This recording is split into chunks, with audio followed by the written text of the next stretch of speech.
Hi, this is Jim and welcome back to my YouTube channel. Ito na nga post ni David Licauco sa kanyang Facebook, See You on Saturday. Nag-repost ulit siya sa kanyang Facebook ng See You Saturday, yun namang mga nanalo sa Barda and Philip fan meet. At next naman ay nag-tweet si David Licauco ng See You on Saturday, Ayala Circuit, Makati. So ilang beses niya ang inano yun, no? Pinopost. Grabe sa FB, di ba? At may nag-comment nga doon sa post ng close-up, sabi, baka wala ang Barda doon ha, wala si Barbie, si David meron din sa Pure Gold event eh. May 16 po yung Pure Gold ni David, nag-comment yung isa. Tapos nag-comment naman ng close-up, appreciate your support, Sonia. Yes, Barbie, David, and Philip will be there. See you. So yan, inassure na kayong fans na nandun nga si Barbie David at saka si Philip. At ito, IG story ni David Licauco. At post siya ng preview actually. After spending a week inside Kuya's iconic yellow house, David Licauco reveals he once auditioned for Pinoy Big Brother and was even considered to be part of this year's cast. Read more.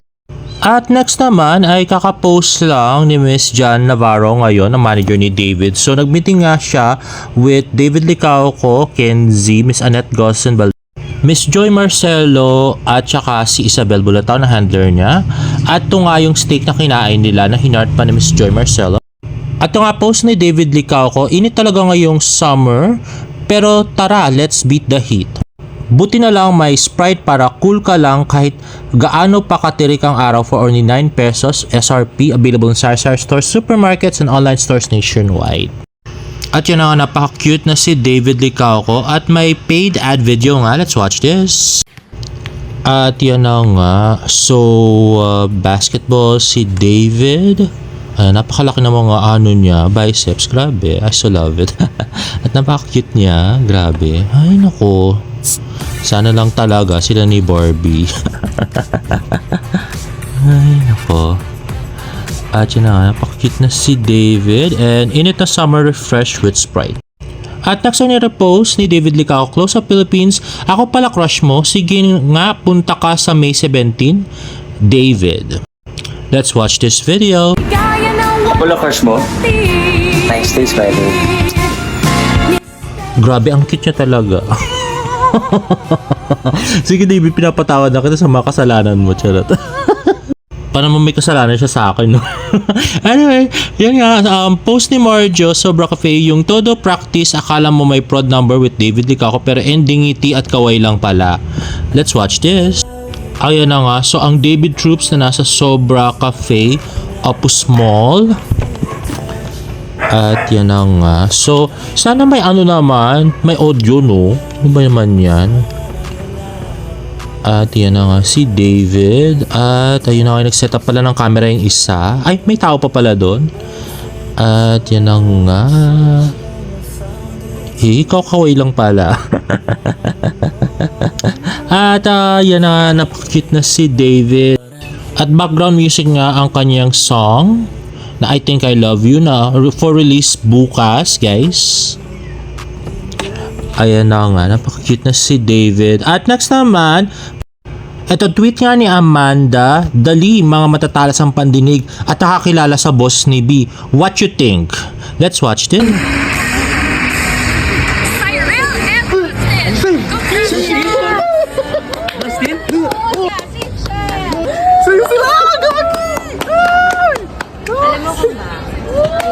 Hindi naman si Barbie yun eh. Kasi unang-una, medyo may pagkakonyo yung babae, tsaka medyo mainhin. Si Barbie pagka ganyan, halos na yung na-save yung ano, yung pinapanood nila, magwawala yun.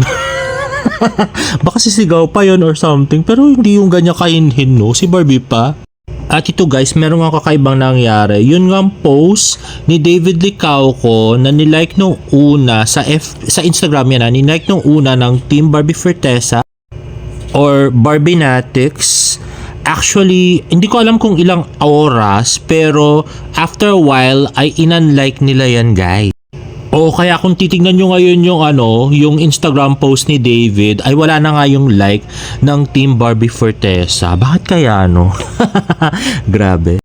At next naman ay post ng Marisol University. Let's watch this. At eto na. Eto Goodbye, na. Barda na nga ba? Barson, pasok! kumakapit na ang mga panay dahil mukhang may bagong tambalan na namumukadkad.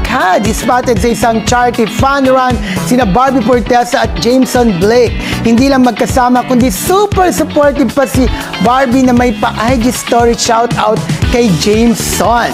Sabi niya, proud of you, Jameson. First run, 16K agad. Job well done. Super appreciate you for running with me. At ang cherry on top, may pa-kiss emoji pa sa dulo. Dahil dito, hindi maiwasang magtanong ng ilang Barda loyalists, goodbye, David Licao ko na ba? O baka naman friendly support lang talaga ito. Pero kung friendly lang, bakit may emoji na nakakakilig? Anong meron, Barbie? Yes, napanood ko yung video, di ba? Nung nagsa-selfie sila sa isa't isa, parang very comfortable sila sa isa't isa. Kaya sabi nila mas may kilig daw kasi parehong maputi.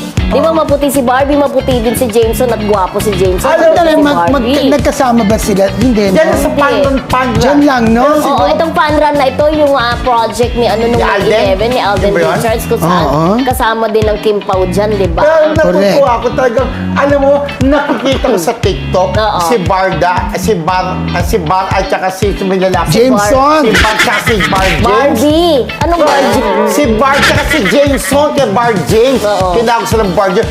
Parang Pero mas maganda kasi kinikilig, Barson eh. O, Barson. Oo. Parang Arson lang, nanunog ha.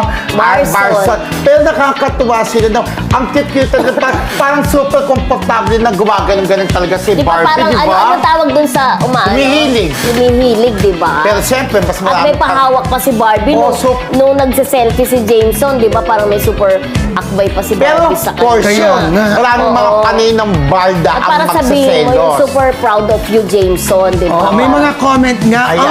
ay, bakit kinikilig ako sa kanila? Oh, may mga Ang cute kinikilig nila din. pareho, may chemistry din eh. Oo. Sorry, D. Asan ka ba kasi? Ha, ha, ha.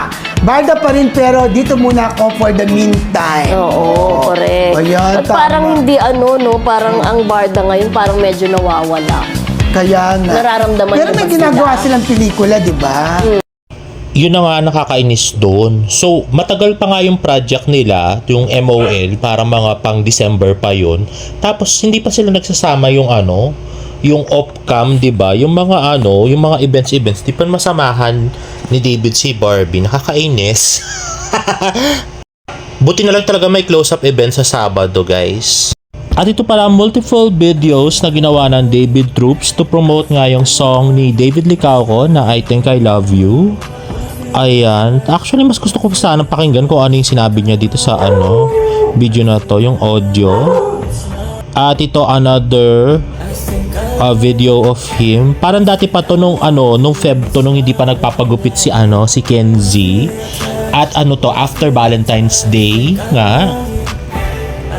Nung medyo malungkot si David nung Valentine's Day di ba? Naalala niyo yun? So, hindi natin alam kung bakit. At next nga ay actually hindi pa rin ako maka-move on dun sa meeting nila ngayong gabi.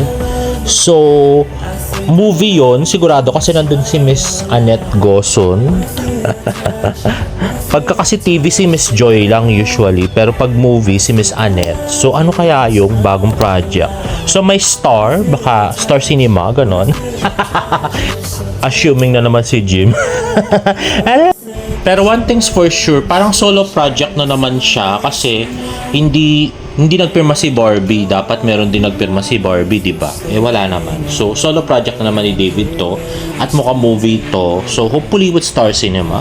And anyway guys, if you like this video, please give it a thumbs up and please subscribe to my YouTube channel for more Barda updates. See you in my next vlog. Bye!